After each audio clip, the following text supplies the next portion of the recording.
El Ministerio de Curación, capítulo 4. El toque de la fe. Grabación 919. Adelante, Pastor Diego Zapata, el tiempo es para usted. Bueno, el libro de Apocalipsis, capítulo 14 y versículo 12. Yo quiero que consultemos de entrada este versículo. Esto es parte del mensaje distintivo de los adventistas del séptimo día. Es verdaderamente arrobador y palpitante cada una de las declaraciones que se encuentran incluidas dentro de los versículos de este capítulo 14, y el resumen del mensaje triangélico es el que nos ofrece y nos presenta el versículo 12. Vamos a ver de qué manera pues tiene alguna conexión con el capítulo que hoy nos corresponde, el toque de la fe. Antes de orar vamos a darle lectura al versículo 12, repito. Dice: aquí está la paciencia de los santos, los que guardan los mandamientos de Dios y la fe de Jesús. Aquí está la paciencia de los santos, los que guardan los mandamientos de Dios y la fe de Jesús. Invito pues a los presentes para que elevemos una oración a nuestro Padre Celestial. Amado Señor, tú que inspiraste las Escrituras y has prometido una iluminación especial para los que te consultan con humildad, entonces queremos aferrarnos a esa promesa en esta mañana para implorarte que el texto cobre vida en nuestra vida en esta hora, oh Señor. Que una revelación muy clara y muy nítida llegue hasta nuestra mente y nuestro corazón en esta hora.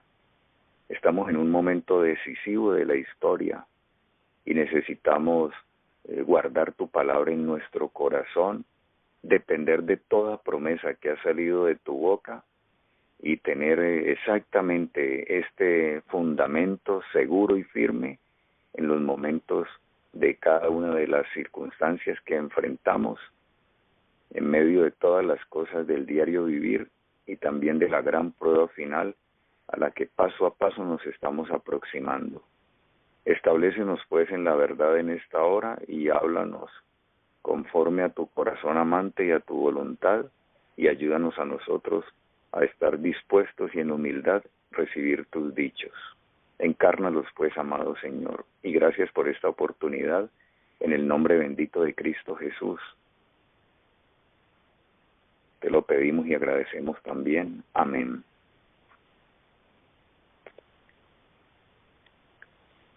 Bueno, este versículo de Apocalipsis 14 me da la impresión a mí que es una de las manifestaciones claras que tiene la Escritura, sobre todo aquí pues en la literatura apocalíptica que estamos consultando, con respecto a dos cosas. A lo que me quiero referir es a lo siguiente. Veo en este versículo una estrechísima relación entre la fe, recuerden ustedes que el capítulo se titula El toque de la fe. Entonces veo una estrechísima relación, casi íntima, una relación indisoluble entre la fe, por ejemplo, que manifestó la mujer enferma de flujo, ¿no? Cómo había invertido todo su dinero, dice la Escritura, y lo que hemos leído en este libro. ¿Cuánto tiempo había gastado? ¿Cuánta inversión? ¿Cuánto esfuerzo? Yo pienso cuántas lágrimas, ¿no? Cuánto sufrimiento. Imagínense tanto tiempo enferma con una enfermedad de esas. Yo hace mucho tiempo a una hermana querida, hoy extinta y desaparecida, la conocí de forma pujante dentro de los procesos comunitarios y de fundaciones.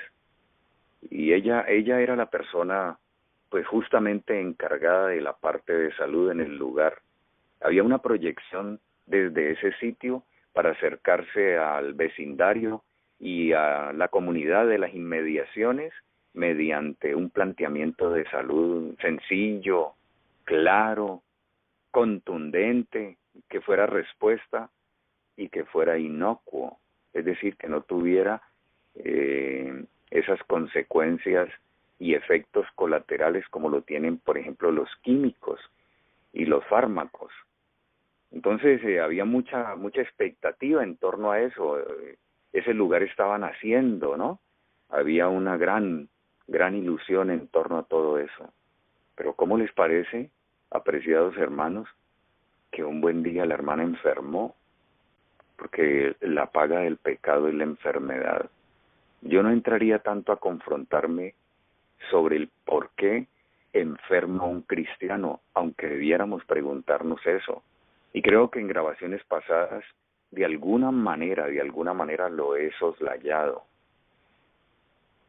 Y frente a este caso no hago ninguna confrontación, sino que recuerdo la cruda realidad vivida por ella y por su familia, unos pequeñitos, muy pequeños. Oh, increíble esa situación. Y enfermó no de una emisión en su tracto, digamos, génito urinario, tal vez reproductor, qué sé yo, no de una emisión de un flujo, sino de una emisión sanguínea. Sangraba y parece que por momentos el sangrado se hizo copioso. Para abreviar la historia, poco tiempo después los análisis y el diagnóstico arrojó un pronóstico supremamente negativo. Tenía un tumor.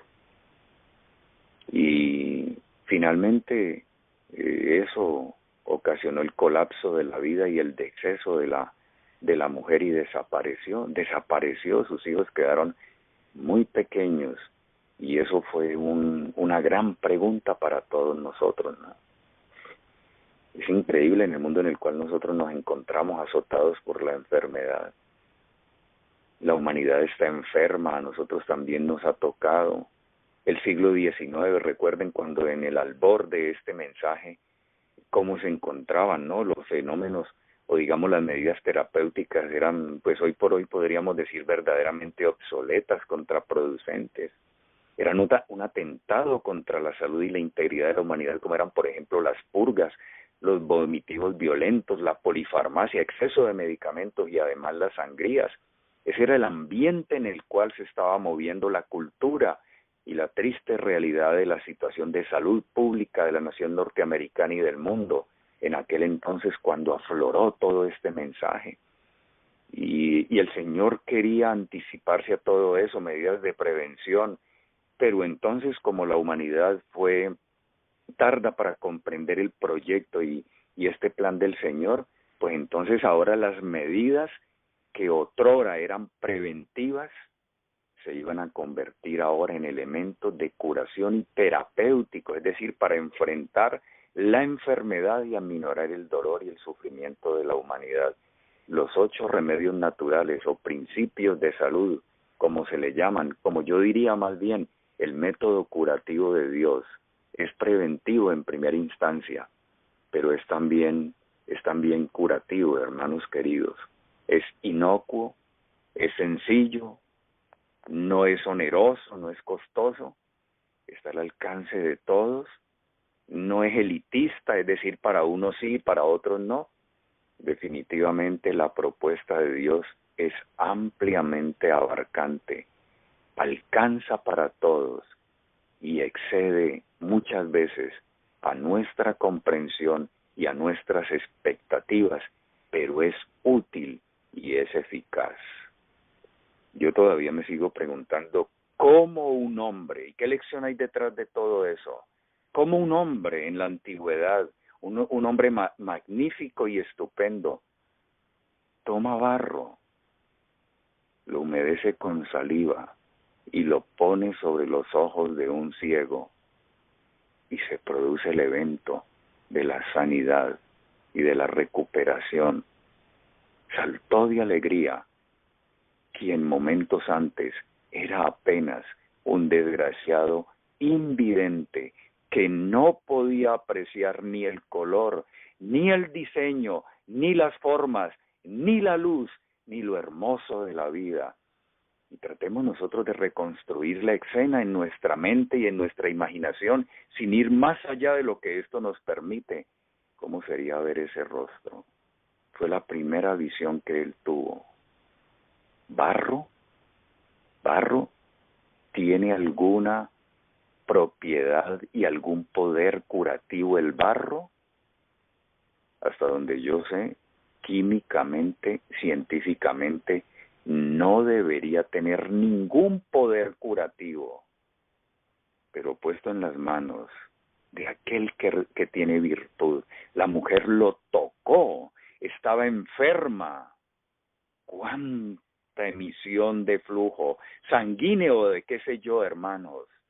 Hoy por hoy sería la primera manifestación tal vez de una enfermedad tumoral, no manejo muy bien el tema, pero podría generar una sospecha. Y ella escuchó, qué humildad en su corazón, qué necesidad había. Lo único que ella podía ofrecer y presentar era su necesidad. Y escuchó las noticias. Y ella pensó allá en lo más profundo de su ser, si tan solo pudiera estar en contacto con él. He oído que algunos tocan el borde de su manto y son sanos, si tan solo pudiera. Y Jesús hizo un viaje a propósito. No era su primer objetivo encontrarse con ella tal vez.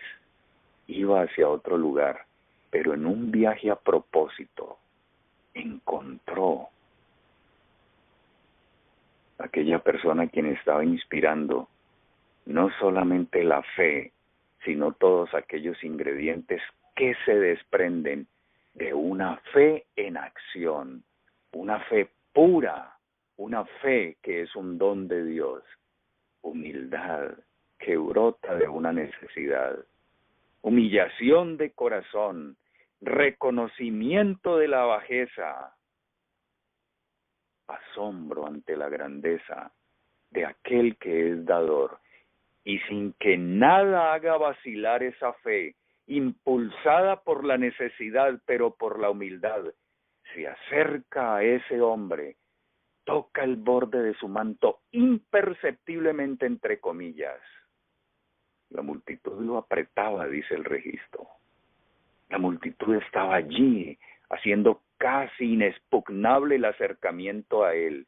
Pero esa fe que salva montañas, mis hermanos, esa fe que derriba obstáculos, la fe que es un distintivo de aquellos que la Biblia llama santos en Apocalipsis 14:12, y que genera paciencia, porque bueno le es al hombre esperar la salvación de Jehová. Mi porción es Jehová, dijo el profeta en tiempo de crisis, por tanto, en él esperaré. Desarrolla paciencia. Aquí está la paciencia de los santos. Y ella esperó el momento, en esa necesidad y en esa paciencia. Sabía solamente que el toque haría que brotara una virtud y un poder. Y efectivamente sucedió. Y al instante, dice la Biblia, la mujer quedó sana. Pasó la emisión. Terminó el flujo. Se acabó el dolor. Volvió el vigor. Nuevas corrientes fluyeron. Palpitó su corazón. Y en medio de esa humildad, muy allá en el corazón, tal vez reconoció al dador de esta virtud y de este poder. Porque de paso, hermanos, el carbón, la arcilla, los zumos y estas cosas en las manos del corazón lleno de fe, que busca con necesidad al Señor, pero que intrínsecamente no tienen ningún poder curativo, hacen que venga la bendición conforme a la voluntad del dador. No tienen poder curativo, tienen propiedades medicinales que, debidamente utilizadas con sabiduría y perspicacia, trayendo la bendición de Dios, insisto, ingrediente fundamental, pueden hacer grandes cosas. Y así lo expresa Elena White. El agua debidamente utilizada, ¿no? El agua, hermanos, la hidroterapia, tan hermoso para los que han estudiado el asunto, esa fisiología de la hidroterapia es una cosa espectacular, hay sabiduría allí en eso. Los hermanos deberían tomar una clase de fisiología de la hidroterapia, debería haber en la cápsula una fisiología de la hidroterapia bien presentada, con todo el fundamento bioquímico que eso tiene, al alcance de la comunidad y de la iglesia, al alcance del pueblo en necesidad. Y eso, mis hermanos, que tiene esa cosa tan tremenda, acompañado de la bendición de Dios, puede hacer unos milagros espectaculares, que no están signados a la época de 2000 años atrás, pero que el Señor ha querido que se presenten nuevamente en nuestros días y en nuestro tiempo.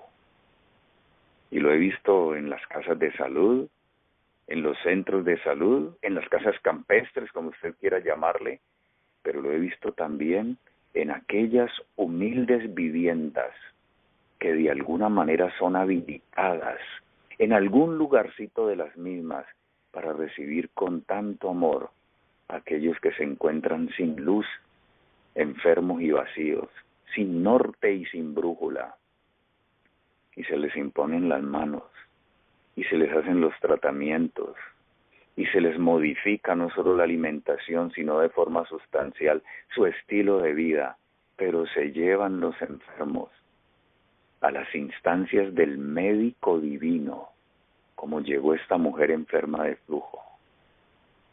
Y ya leímos en una grabación pasada la promesa, pero yo quiero volverla a leer. La encontramos justamente en ese capítulo que estamos estudiando, hermanos. Dice así, permítanme un momento. Página 40, último párrafo. La fe es más poderosa. Puntos suspensivos. Puntos suspensivos. Si yo le preguntara esto a una clase que no ha consultado previamente el capítulo, que no conoce la declaración de memoria, y les pusiera a esforzar un poco la mente y a poner en ejercicio las neuronas, y le dijera, clase, la fe es más poderosa, puntos suspensivos, completa la declaración. Yo creo que escucharía algunas respuestas, válidas tal vez, pero ninguna como esta, mis apreciados hermanos. Y quiero que hoy sea soporte para nuestra vida esto.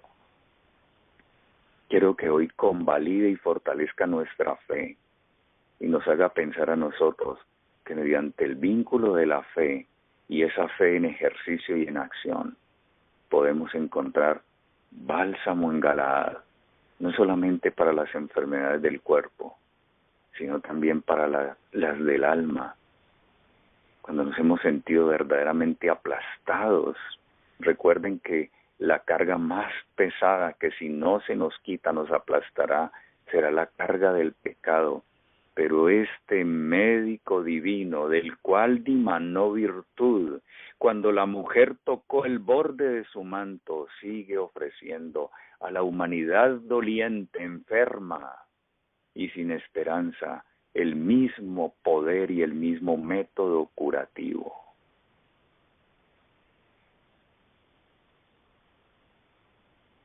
Dice la línea, la fe es más poderosa que la muerte para vencer. ¿Qué puede vencer la muerte? El único que venció la muerte fue Jesús. Abrió los portales de la tumba y nos presentó allende a ella nueva vida. Pero si Jesús no entra en ese imperio siniestro y le da variables al dolor, le da alternativas más bien al dolor de la humanidad y convierte esto de alguna manera en un lugar para que reposen los maltratados y enfermos que realmente están anhelando descanso, y convierte esa maldición en una bendición. Si no fuera por Él, podría haber algo más poderoso que la muerte. Y aquí dice la fe, hermanos, sí, la fe es más poderosa que la muerte para vencer. Imagínense ustedes una persona, hoy por hoy, una persona de esta iglesia, anclada en la palabra de Dios. Por ejemplo, a Jehová he puesto siempre delante de mí. Y en esa experiencia de fe, hermanos, viene la situación, viene la prueba, viene la provocación, asalta el enemigo, irrumpe la serpiente como un aluvión, pero es parte inherente de su vida, esa experiencia. A Jehová he puesto siempre delante de mí. Y cuando se ve repentinamente asediado por cualquier circunstancia de estas, típicas de la vida, ahora la promesa en el corazón de fe se convierte en un auxilio y en un escondedero seguro. Y se dice a sí misma, a Jehová he puesto siempre delante de mí. Si permanezco en Él, todo está suplido. No hay por qué temer. Sus brazos me envuelven. Allí hay paz. Allí hay seguridad. Allí el perfecto amor echa fuera el temor. ¿Por qué teméis? No temáis. Yo soy.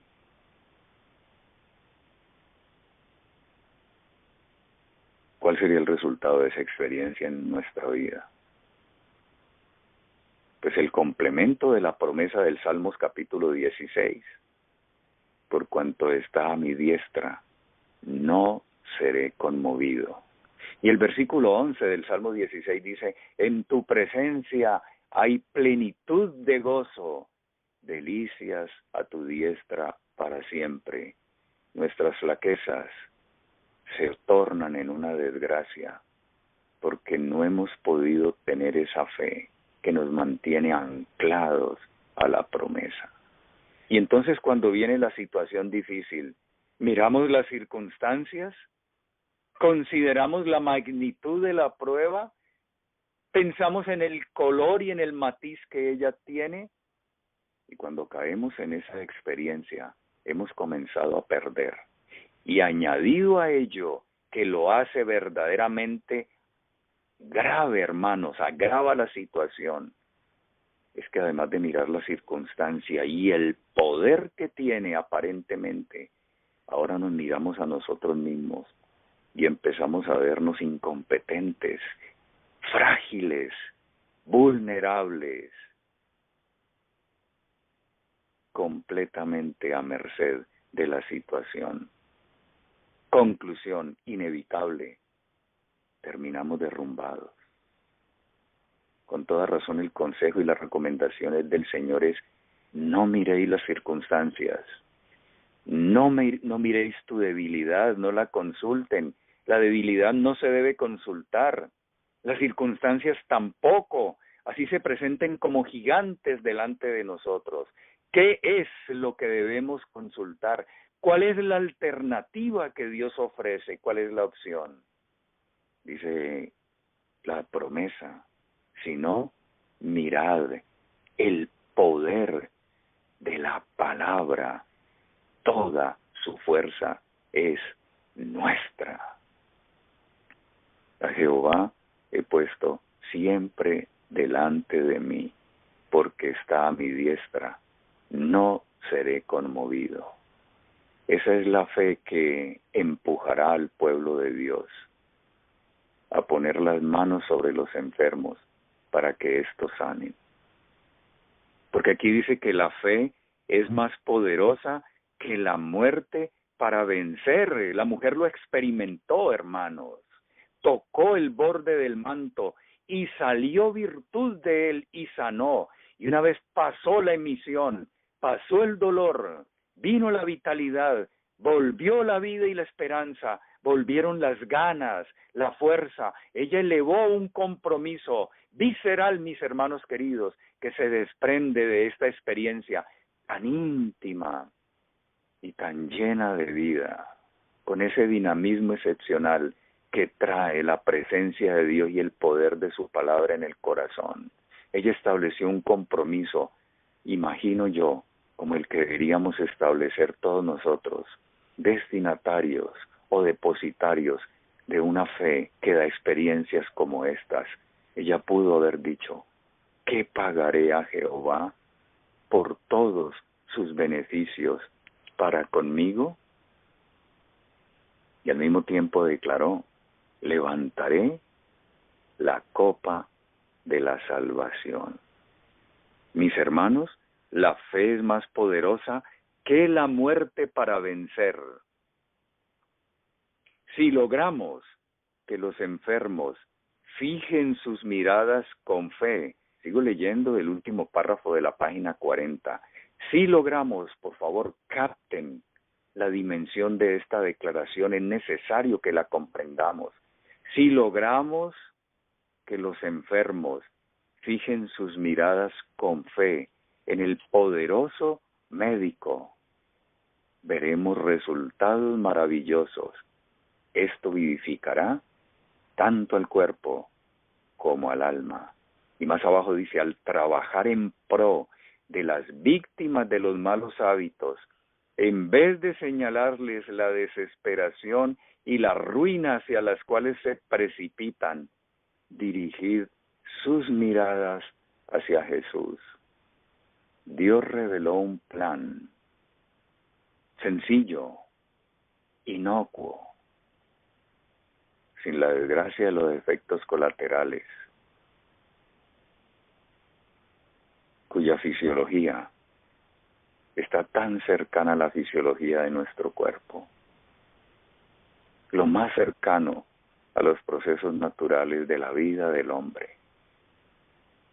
Y mediante este sencillo plan, yo no sé, me permito decirlo de esta manera, Dios quiere desmentir lo técnico, lo elaborado, lo que proviene del crisol en el laboratorio químico y hasta la ciencia y los pronósticos de la medicina, sin que tengamos que excluirlo. Pero lo de Dios excede en importancia y en virtud a todo ello. Tengo la certeza de eso. Y eso en el corazón que lo recibe con fe, se impondrá en este tiempo final. Y aquellos hombres y mujeres se convertirán entonces en instrumentos en las manos de Dios para prodigar cuidados y llevar salud a las personas que han sido mordidas por la serpiente y enfermos como consecuencia del pecado. Pero tendrán tal experiencia como la que tuvo su divino Maestro, que se presentarán con unos rostros apacibles, sin el ceño fruncido, serenos, sin esa angustia del ansioso, reposados, como quien ha experimentado y vive previamente las experiencias de la tierra de la promisión, donde espera el reposo al pueblo de Dios, y se aproximarán al lecho de los enfermos. Recuerdan la declaración, ahí están las huellas de Jesús. El mundo un vasto lazareto, dice Elena White, y las huellas de Jesús no están por allá en Capernaum, ni en las tierras de Palestina históricas. Las huellas de Jesús están ahí al lecho del enfermo. El pueblo de Dios hoy debería estar preparado para esta situación. Viene la ley dominical, circulan ahora a través de los medios y a través de las redes, porque muchas veces nos volvemos así, ¿no? inclusive algunos de nosotros como mediáticos, es decir, hacemos un boom y nos tornamos célebres, pero no son por las cosas del virtuosismo que hay en nuestra vida, como ocurrió a Daniel, ¿no? ¿Qué encontraron en Daniel? Lo único que le encontraron objetable es que oraba. ¿Y qué encontraron en Jesús? Pues que era el Hijo de Dios, que se declaró ser el Hijo de Dios. Pero nosotros hacemos noticias y ruido por lo detonante de nuestro genio y de nuestro ánimo. Pero si hemos entrado en esa experiencia viva con el Señor, entonces en esta hora de crisis, cuando las redes y los medios comienzan a decir que Trump, el presidente norteamericano, declaró un día de oración por la crisis en Texas y es justamente dominical, y que detrás de los movimientos ecológicos y de esta cuestión que tiene que ver con los desastres naturales, se está moviendo, se está insinuando perceptiblemente o imperceptiblemente a nuestro conocimiento la abominación desoladora del fin, el establecimiento y la elevación de un día espurio. Hermanos, nos estamos aproximando al ocaso de nuestra historia. Nosotros deberíamos tener limpio entendimiento. Dice así Elena White: hoy por hoy lo que se necesitan son hombres de limpio entendimiento. Y tan interesante como lo plantea el apóstol Pedro, ¿no? Sed sobrios. Primera de Pedro capítulo 5. Primera de Pedro capítulo 5. Sed sobrios y velad. En otras palabras, sean moderados y estarán alertas.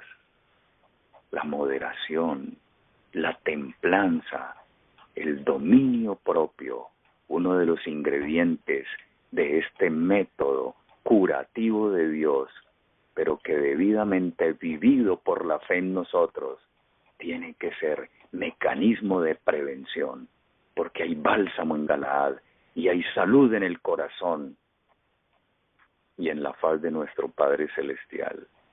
Entonces, en esa experiencia, estos hombres y mujeres, instrumentos de Dios, que entienden que llegamos al ocaso de la historia y que vivimos momentos verdaderamente críticos y ya desenlazantes de esta historia terrena, se aproximarán al lecho de los enfermos y allí sus rostros resplandecientes de santa consagración tendrán tanto amor y consideración que no sabrán sino hacer una sola cosa: asumir al enfermo y participarlo con la gloria de Dios y el poder de Dios a través de esas criaturas humildes que hacen suyo el dolor ajeno. Podrá entonces fluir, y cuántos prodigios, milagros y señales se verán.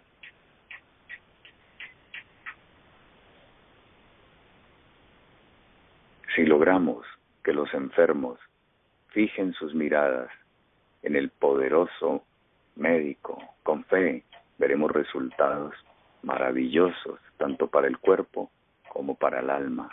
Y al trabajar en pro de esas víctimas de malos hábitos, en vez de señalarles la desesperación y ruina hacia las cuales se precipitan, ¿qué es lo único que sabremos hacer? ¿Qué es lo único? Dirigir sus miradas y sus manos para que se posen en las únicas manos válidas que conocemos en este mundo, las de Jesús. Dice la nota: haced que se fijen en las glorias de lo celestial. Esto será más eficaz para la salvación del cuerpo y del alma que todos los terrores del sepulcro puestos delante del que carece de fuerza y aparentemente de esperanza. Ellos dirán: por su misericordia nos salvó. En los casos presentados en este capítulo, el toque de la fe, para un servidor, el común denominador ha sido no solo la necesidad de estos enfermos presentados aquí brevemente, sino también la humildad que tuvieron y la fe que los impulsó a buscar al dador de la salud y de la vida.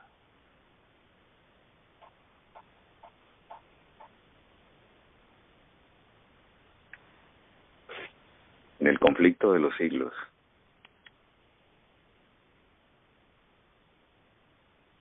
permítanme leerles esta declaración, hermanos.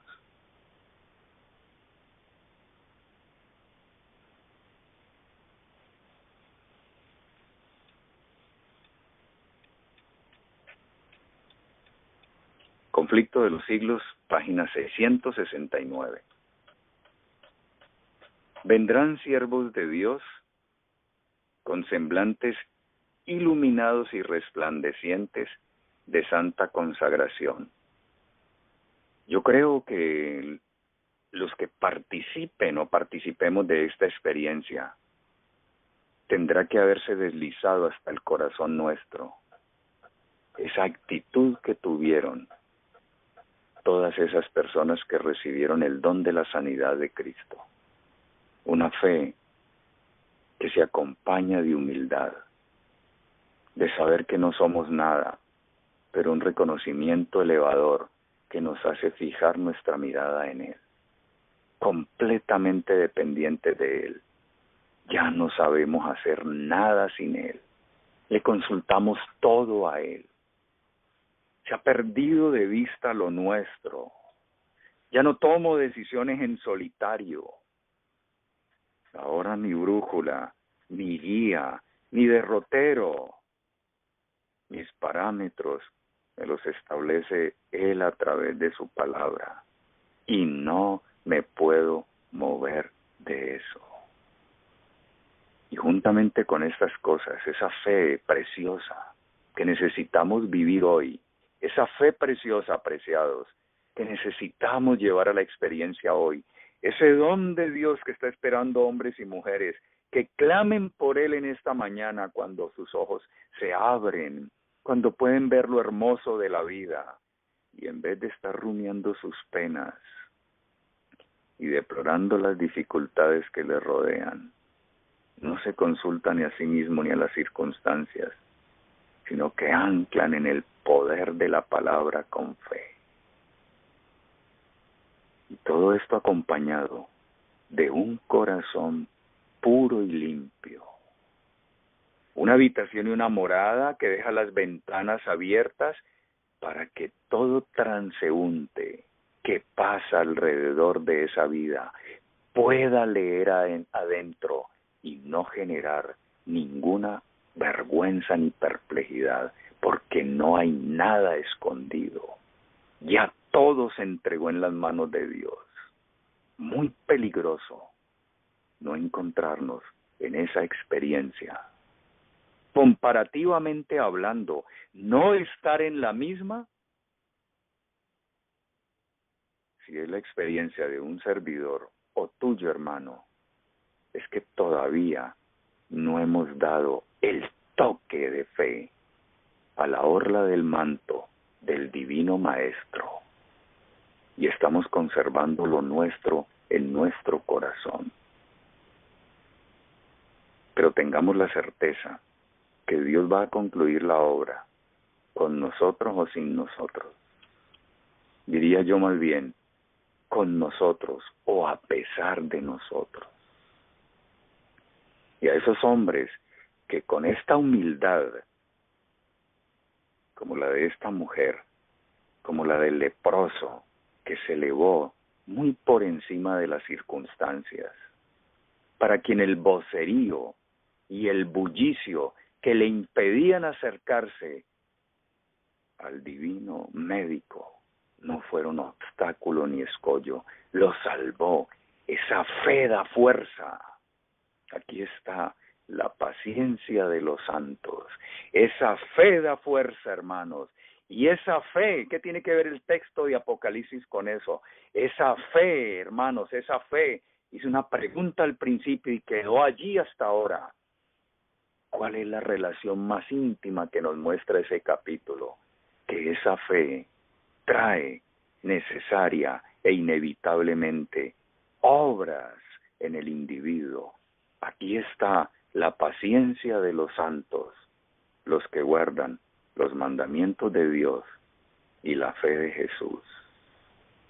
Habremos aprendido, si esa es nuestra experiencia, y habrán aprendido los que sanen de sus enfermedades, a estar en armonía con los mandatos que Dios ha puesto en el cuerpo. Si las personas logran ser llevadas a esa experiencia, y si nosotros la conseguimos, el cuerpo comenzará a trabajar en favor de reparar aquello que se ha perdido como consecuencia de las transgresiones que hemos hecho. La enfermedad es un resultado de la violación. Y si en algún momento tienen que volver en obediencia los hombres a observar con detenimiento los reglamentos que Dios puso allí, es ahora, y nosotros deberíamos estar en la misma tónica. Cualquier otro milagro rimbombante y pomposo que esperemos que se realice puede distar mucho de ser esto una realidad. Y entonces, mis apreciados hermanos, quien se está moviendo allí es otro. No todo el que me dice Señor, Señor, entrará en el cielo, sino el que hace la voluntad de mi Padre. Muchos me dirán en aquel día, Señor, en tu nombre hicimos milagros. Y el texto de Mateo 7:23, casi en el ocaso del Sermón del Monte, dice, yo les diré, nunca os conocí, apartados de mí, hombres y mujeres de anomían, es decir, que no tuvieron ley, que no fueron juiciosos al observarla, que no tuvieron fijación en los reglamentos, que no se dejaron guiar por las directrices divinas implantadas divinamente en el cuerpo, que vivieron al margen de ellas.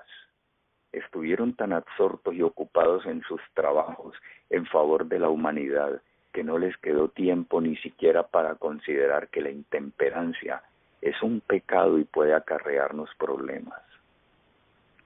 La fe y las obras, la paciencia de los santos, el guardar los mandamientos, fruto de esa fe y de una profunda conexión viviente con el dador de la vida, nos hará instrumentos que, cual siervos de Dios, con semblantes iluminados y resplandecientes de santa consagración, se apresurarán de lugar en lugar para proclamar el mensaje celestial.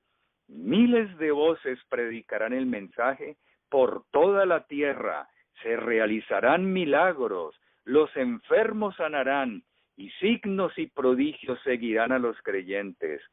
Pero Satanás, déjenme decirlo con voz trémula, también efectuará sus falsos milagros al punto de hacer caer fuego del cielo a la vista de los hombres. Esta declaración de 6:70 del conflicto de los siglos concluye este párrafo así. Es así como los habitantes de la tierra tendrán que decidirse en pro o en contra de la verdad. Bueno, ¿cuál es nuestra posición hoy? ¿Estamos seguros de estar dando el toque de la fe? ¿Estamos seguros, mis apreciados hermanos, de mantenernos en ese reconocimiento humilde de la mujer? De tener esa fuerza. Yo recuerdo el texto que Elifaz le dijo a Job. En el capítulo 22, él comienza diciéndole, vuelve ahora en amistad con él, reconcíliate con él, y por ello tendrás paz, y te vendrá bien. Y a partir del 22-21 comienza una seguidilla de frutos o resultados que se desprende de reconciliarse con Dios. Y por allá, hermanos, unos versículos más abajo, tal vez en el 22:28, no recuerdo exactamente, ahora usted lo puede buscar, tal vez en el 22:18 dice, determinarás, versión del 60, asimismo una cosa, y esta te será firme. Venga lo que venga, no me moveré. Los collados se moverán, pero el que espera en Jehová no lo hace. Los montes serán trasplantados o movidos al fondo del mar. Pero quien tiene esta experiencia en Dios, de estar anclado en su voluntad, no se mueve. Esa persona ha entendido por experiencia personal que es preferible pasar hambre que engañarse a sí misma violando los reglamentos que Dios estableció en el cuerpo.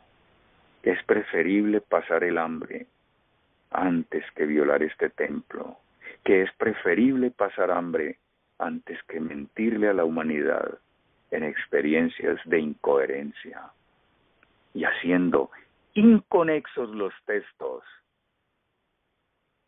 del que guarda los mandamientos de Dios y la fe de Jesús. Guardémonos hoy de divorciar esa estrecha e íntima relación que hay entre la fe y las obras. Si la fe no nos ha hecho a nosotros, hombres y mujeres experimentados en ser devotos a las leyes de Dios y en entender que allí está la virtud, el poder y la vida, pues a nosotros no nos ha amanecido. Y de nosotros se dirá también, si hablaren conforme a esto, es porque no les ha amanecido.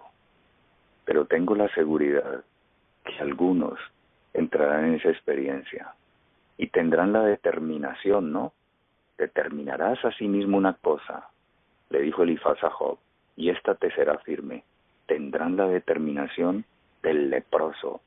Se lo propuso en humildad, en necesidad, por fe, avanzó, desafió, venció los escollos, encontró que eran gigantes rojos de papel, que al tocarlos, por la gracia y el poder de Dios, se iban al piso. Determinarás asimismo una cosa, y esta te será firme. Qué hermoso es vivir hoy por hoy para la gloria de Dios. Y hace poco encontré una declaración que viene muy interesante en este momento. Voy a decirla para ir concluyendo ya casi, mis apreciados.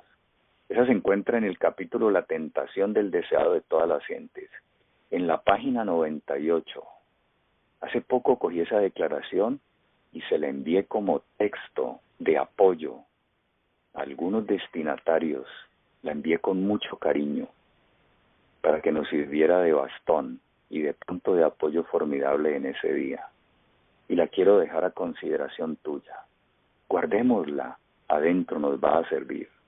Está hablando de Jesús, apremiado por el hambre de 40 días, llevado allí por el Espíritu, atacado arteramente por el sutil homicida desde el principio, engañador, que le profirió mentiras, dudas le transmitió. Si eres hijo de Dios, le dijo, trató de hacerlo vacilar, de hacerle pensar que él era el ángel caído y que no era la voluntad de Dios que estuviera en esa situación. Y el Hijo de Dios pasó por esa situación por nosotros, para ponernos un camino expeditivo delante de nuestros pies. Pasó el hambre para que nosotros no seamos vencidos por las inclinaciones de la naturaleza, pero para ofrecernos una salida.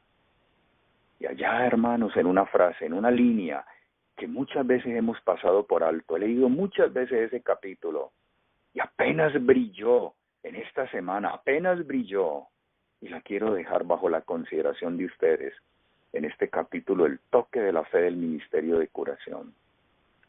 Dice, Jesús, Jesús. ¿Quién? Jesús, el Hijo de Dios. Él, increíble hermanos, Él se apoyó en la sabiduría y en la fuerza de su Padre Celestial. ¿Quién es el que sabe? ¿Quién es el que tiene poder? La enferma fue a la fuente de la sabiduría, pero a la fuente del poder. La determinación del leproso. Determinarás una cosa, le dijo Elifaz a Job. Reitero, la determinación que le dio el Señor al leproso lo hizo ponerse por encima de las circunstancias. No consideró lo debilitadas que estaban sus carnes, el aspecto repugnante que ofrecía, ni la proscripción a la que había sido sometido por las autoridades religiosas, ni al destierro, aislado de las personas que quería. No miró lo horripilante de su cuerpo, ni las imposibilidades de los que le ofrecían los circunstantes.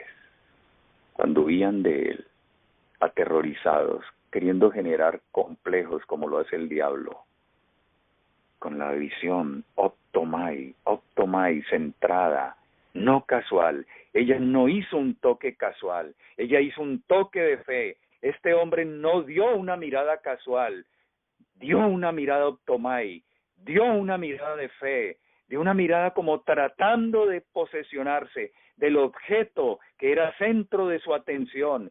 Y este hombre, con esa determinación que da el estar reconciliados con Dios y el volver a Él, le fue firme y pasó por encima de las circunstancias, por esa fe que es más fuerte que la muerte para vencer.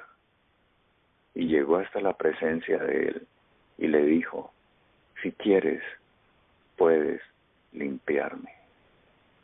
Esa determinación, esa fe, esa humildad, esa resolución, esa conexión viviente entre fe y obras, para que vengan siervos de Dios, que deberíamos ser nosotros, con semblantes iluminados y resplandecientes de santa consagración, presurosos, hermanos, presurosos, de lugar en lugar, porque hay una sola cosa que arde en su vida: proclamar el mensaje, poner las manos sobre los enfermos y terminar pronto con esta angustiosa historia que es el obligado lastre del pecado del huerto del Edén.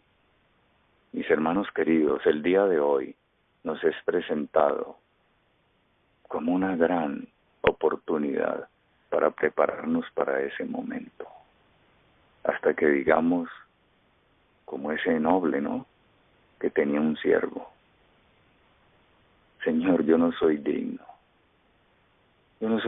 de que poses bajo mi techo, pero me complace tenerte. Pero no soy digno, mira, yo no soy nada.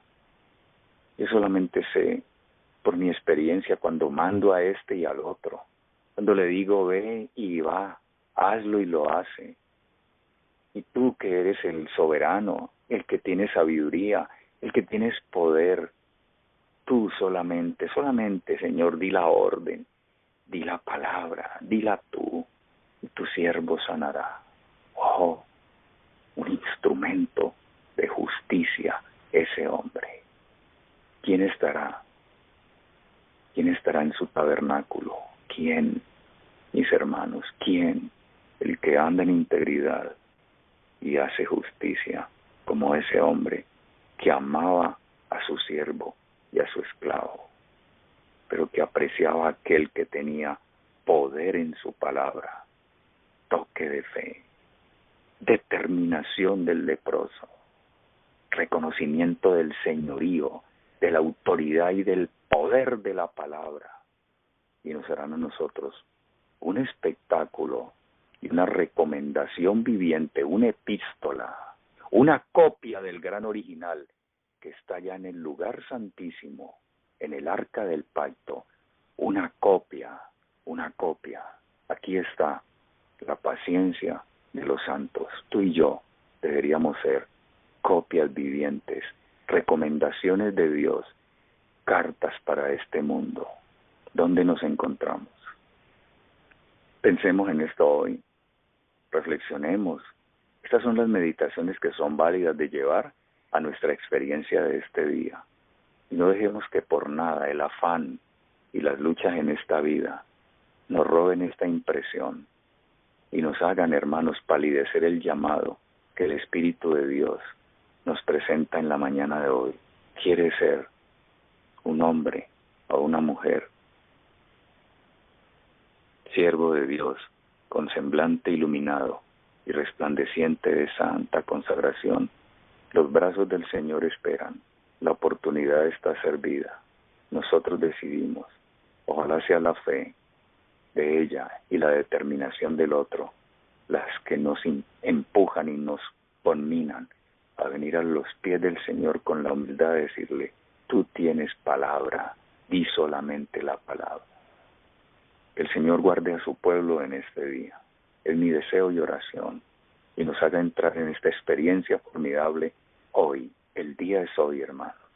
El día es hoy.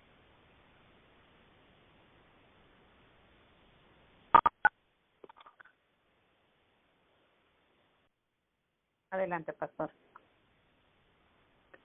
Oremos, hermanos.